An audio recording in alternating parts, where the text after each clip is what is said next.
Gamer-type originals. It's time for something brief. After feeling that Forza Horizon 2 was a step back in some ways from the first game, I was hesitant to dive headfirst into Playground's latest. In reality, I shouldn't have been.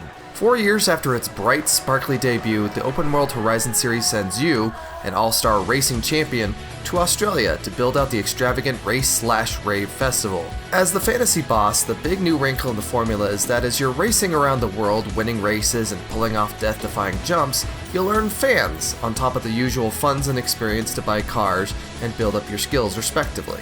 Hitting various thresholds of fandom allows you to build and expand a quartet of festival sites that anchor this new world's expansive new desert, jungle, urban, and temperate biomes. This Australia is vivid, colorful, and wonderfully diverse, but getting used to the country's left side drive is, well, it's different. This is the best Horizon setting so far and a step up from the endless fields of Horizon 2. Being the biggest map in the series so far, it blows my mind that the developers are able to escalate the game's scale in the same 2 years with each successive game. Equally impressive is the game's attention to and selection of vehicles, including rare offerings from Australia's own Holden. The game's new biomes also take better advantage of the fact that the series has gone full field, as in you can literally drive off-road in any direction you want to.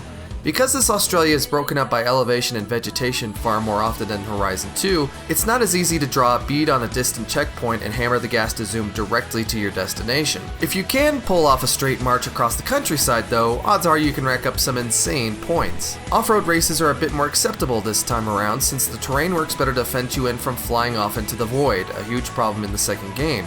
Thank God for the series' rewind capability that lets you undo a sad turn, or several, with a button press. Not to toot my own horn, but it seems the wizards at Playground Games took special note of my Horizon 2 review because so many of my issues with that game's campaign have been resolved or rolled back. Horizon 3 sheds the personalities of its predecessors in favor of making the festival the star of the proceedings, although there's still plenty of talking to be had by your garage staff. Gone is Horizon 2's road trip progression where you completed race after race after race in a seemingly never-ending sequence. As you expand each festival site, the game splatters a variety of new events across the map, recalling the first game, giving you the agency to explore the world first and pull off races and championships as you see fit.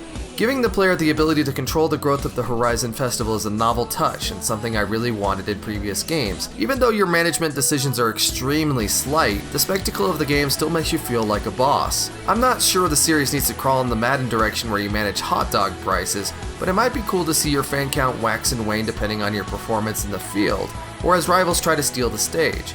I don't know, could be cool. Make no mistake though, this is a Horizon game and some of these bones are starting to feel old. The experience grid is tweaked but familiar. Barn finds are still tough, as is the challenge of finding every last one of the game's 488 roads. The spectacular races against stunt opponents like jeeps dangling from helicopters or against a squad of speedboats still feel as superficial as ever. As small as it sounds, the photo mode's upload options are still notoriously spare. Seriously, you still can't directly upload photos to Facebook or Twitter? I mean, come on now. Horizon 3 is an incredibly fun and well-produced game with some fun tweaks to the series formula. Being the first of Microsoft's cross-play games, it works well on their console and my Windows 10 machine, giving me the stupendous ability to race on 2 machines 4 feet apart. This third game sits firmly between the genius of the original game and the missteps of the second, but it feels strained to work within the profitable framework of what a Horizon game should be. I hope Playground goes back to formula in some big ways for the next title with a world that's just as exciting as this one.